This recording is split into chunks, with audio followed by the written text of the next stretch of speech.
Hey guys, I am now going to do with you an explanation of how to do exercise 7.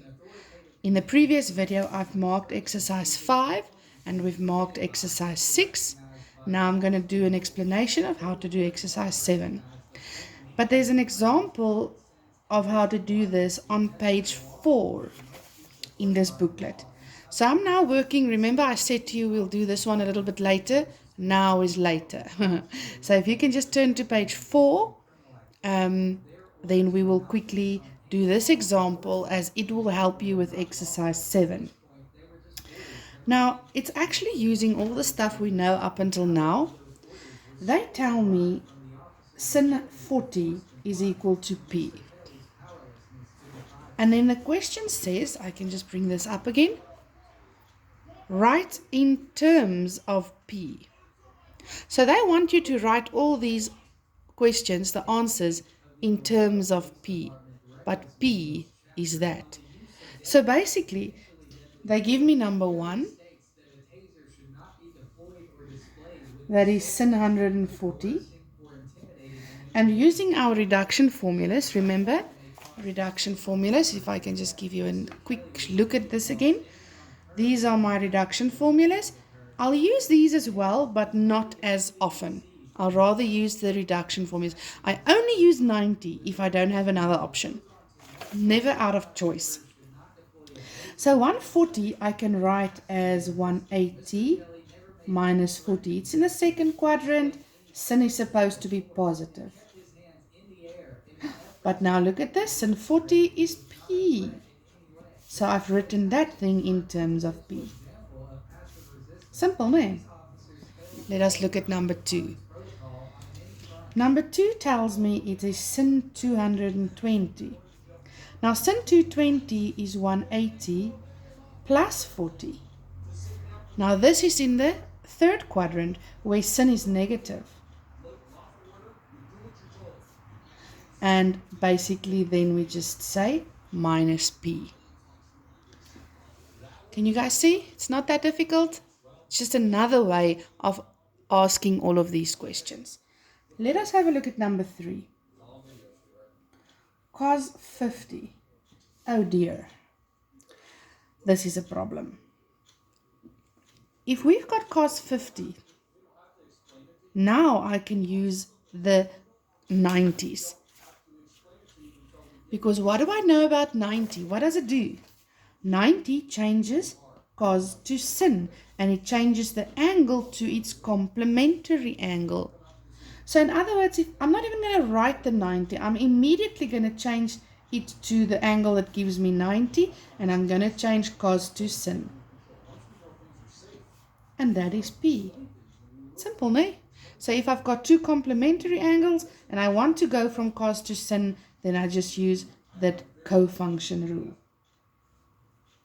Number 4.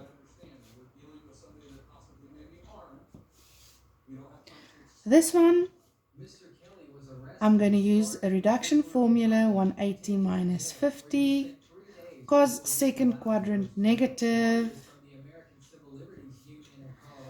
Cos 50, we've seen it is the same as sin 40, and that is negative P. Okay? Number 5.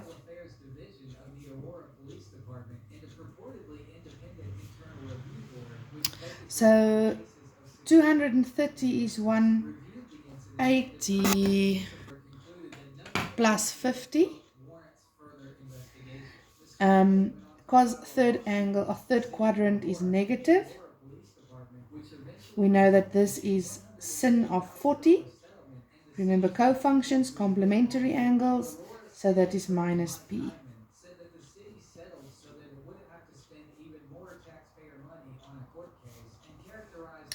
Sin squared 320, I know that 320 is actually 360 minus 40.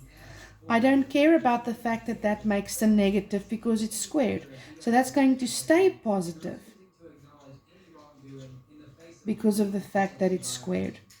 So that will give me P squared. Okay, so the square just goes then to the P. let us look at number 7. Just move it up slightly and maybe zoom it out a little bit so we can see everything. There we go. Number 7, I've got cos squared of 230.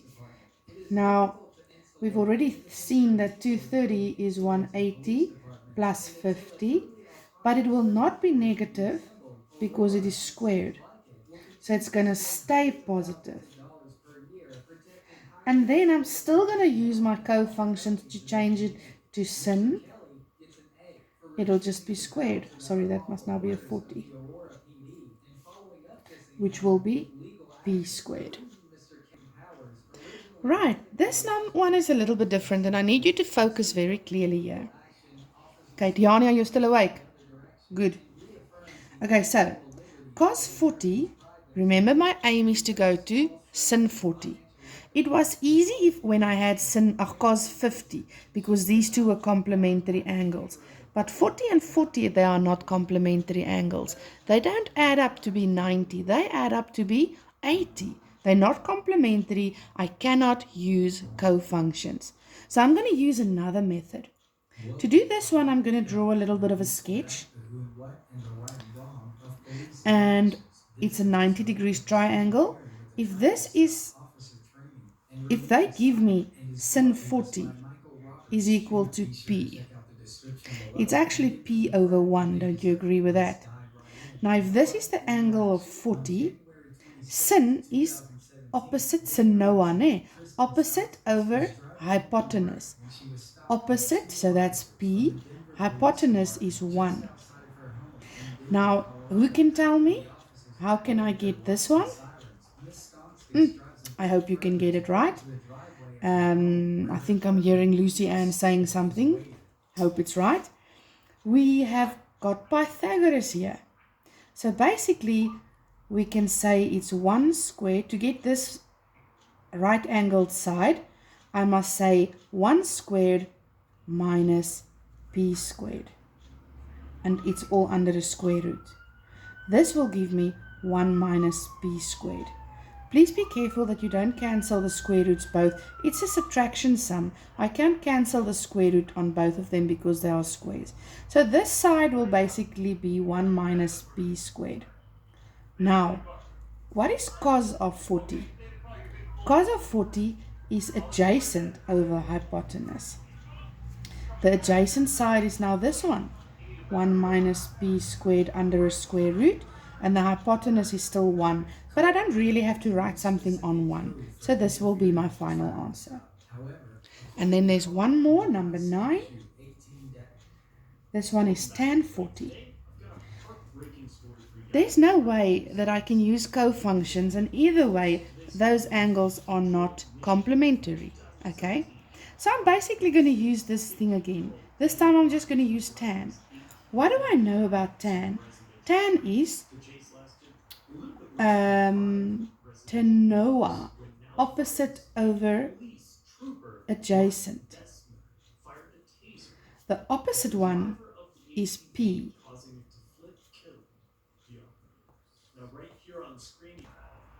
Shoot, I made a little bit of a mistake there. Tan is adjacent over opposite. Okay? Could you see how much I confused myself right there? So I wrote it down quickly. Maybe if you want this again, you can just write it down. Tan is opposite over adjacent. My original one was correct. Then I confused myself. So opposite, sorry for that. I hope that you are right now. Opposite is p. Adjacent is 1 minus p squared under a square root. Okay, so basically tan 40 can then be written like this in terms of p. I'll just zoom in this last question a little bit, as it might help you. Okay guys, I hope this one didn't confuse you too much. Let me know if it did, then I'll try and help again. This type of question is definitely a more difficult type, but you will find it in every single test or exam from here on. It's worth getting it right. It's worth asking me until you get it right. Okay guys, good luck. You can now do exercise 7. I'll send you the memo shortly.